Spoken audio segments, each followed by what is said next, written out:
Friends, जैसा कि आप सब जानते हैं कि कोरोना वायरस की वजह से हमें सरकार की तरफ से कुछ हिदायतें मिली हुई हैं कि हमें कुछ ही लोग इकट्ठा करके कोई भी हम काम कर सकते हैं। जैसे कि 50 से ज़्यादा की एक लिमिट होती है कि भाई 30, 40 या 50 लोग मिलकर हम कोई काम कर सकते हैं, उससे ज़्यादा नहीं। तो कोरोना वायरस की वजह से हम लोगों के मन में भी एक डर है कि भाई हम ज़्यादा भीड़ इकट्ठी ना करें।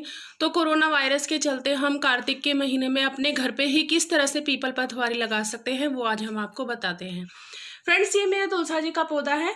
आप इसी तरह से जैसे माता रानी की चौकी लगाते हैं, सेम उसी तरह से एक चौकी लगा लें और उस पर इस तरह से तुलसा जी रख लें। और क्योंकि इस महीने में तुलसा जी के साथ शालिग्राम जी की पूजा होती है, तो आप एक शालिग्राम जी भी रख ले वहां पर और इस तरह से एक मिट्टी का बर्तन रख ले। जैसा कि आप सब जानते हैं कि कार्तिक के महीने को हम दामोदर महीना भी बोलते हैं। राय दामोदर की इसमें पूजा होती है, क्योंकि जब माता यशोदा ने कृष्ण भगवान को उखली से बांध दिया था तो भगवान ने वो भी एक लीला की थी। इस महीने को दामोदर महीना भी बोलते हैं। दामोदर की पूजा होती है इसमें। तो हमने एक ठाकुर जी का चित्र रख लिया है माता यशोदा के साथ। यदि आपके पास ऐसा चित्र है तो आप भी रख लीजिए, और अगर नहीं है तो कोई बात नहीं, आप कृष्ण भगवान या लड्डू गोपाल जी जो भी आपके पास है वो बैठा सकते हैं। जैसे ये हमने तुलसा जी का पौधा है हमारे पास, हमने ये तुलसा जी का पौधा रख लिया है। यदि आपके पास आंवले का पौधा है तो बहुत अच्छी बात है, आप साथ में ही आंवले का पौधा भी रख सकते हैं। और जैसा कि एक मिट्टी का पात्र है, इसको हम ले लेंगे, इसमें हम अपने पीपल पथवारी लगाएंगे। इसमें ये हमारे जौ हैं, जौ आमतौर पे ये हमें मिल जाते हैं। नवरात्रि में भी हम इसी से ही पूजा के लिए जौ बीजते हैं। तो ये जौ हम इस तरह से इसमें डाल देंगे। वो आपकी मर्जी, आप इसमें जितना डालें, चाहे ज़्यादा डालने चाहें तो आप ज़्यादा भी डाल सकते हैं। क्योंकि इस महीने में तुलसा जी के साथ शालिग्राम जी की पूजा होती है, तो शालिग्राम जी को हम तुलसा जी के गमले में ही रख देंगे। अगर आप अलग रखना चाहें तो आप अलग भी रख सकते हैं। ये तो हो गए हमारे तुलसा जी और ये पथवारी। अब हमें लक्ष्मी जी के लिए घर बनाना है, क्योंकि हम कार्तिक के महीने में विष्णु जी और लक्ष्मी जी की भी पूजा करते हैं। तो विष्णु जी और लक्ष्मी जी का भी हम घर बनाएंगे। इस तरह से आपके पास अगर छोटे, मैंने ये पत्थर लिए हैं क्योंकि जगह की दिक्कत है थोड़ी सी, तो मैं इस तरह से छोटा सा लक्ष्मी जी का घर बनाऊंगी।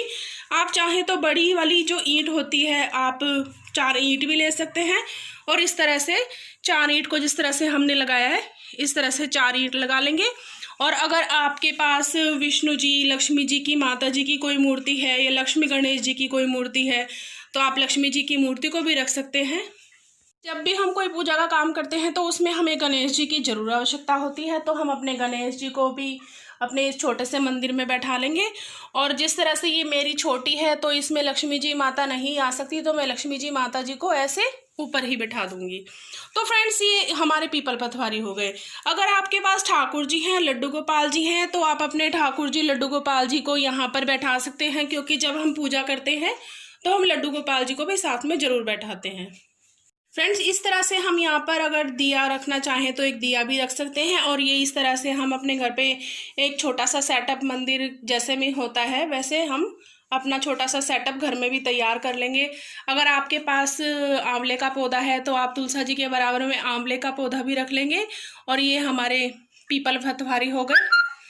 ये इसमें हमने जौ बो रखे हैं, और ये हमारे ठाकुर जी भी हो गए, गणेश जी भी हो गए, विष्णु लक्ष्मी जी भी हो गए। और इस तरह से आप अपने पूरे कार्तिक की पूजा कर सकते हैं। अब हम बात करेंगे कि हमें कार्तिक के महीने में क्या क्या कथा पढ़नी चाहिए, क्या पूजा करनी चाहिए, क्या भजन गाने चाहिए, वो हम आपको बताते हैं।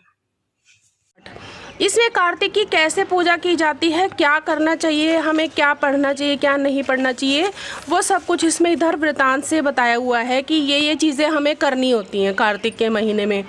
आपको जो सूटेबल लगे वो आप इसमें से पढ़ सकते हैं। दूसरा क्या है, कार्तिक महात्म।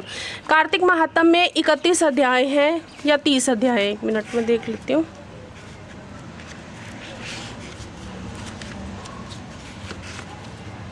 लिखा नहीं हुआ है इसमें, कितने 29, 30, 34, इसमें 35 अध्याय हैं। तो डेली के हमें 1 अध्याय करने होते हैं। आप चाहे तो इसको 1 अध्याय जल्दी से पढ़ के आप पूरा कर सकते हैं। भागवत जी पढ़ सकते हैं या रामायण का पाठ कर सकते हैं, गुरु मंत्र जाप कर सकते हैं। और इस तरह की ये हिंदुओं की 12 महीने की व्रत और त्यौहार की कथा आती है। इसमें आपको स्टार्टिंग में ही सब दे रखा है कि कार्तिक के महीने में हमें क्या क्या पूजा करनी चाहिए। इस तरह से देखिए, इसमें हर महीने का बताया हुआ है कि किस महीने में कौन से त्यौहार आते हैं, किस तरह से मनाए जाते हैं।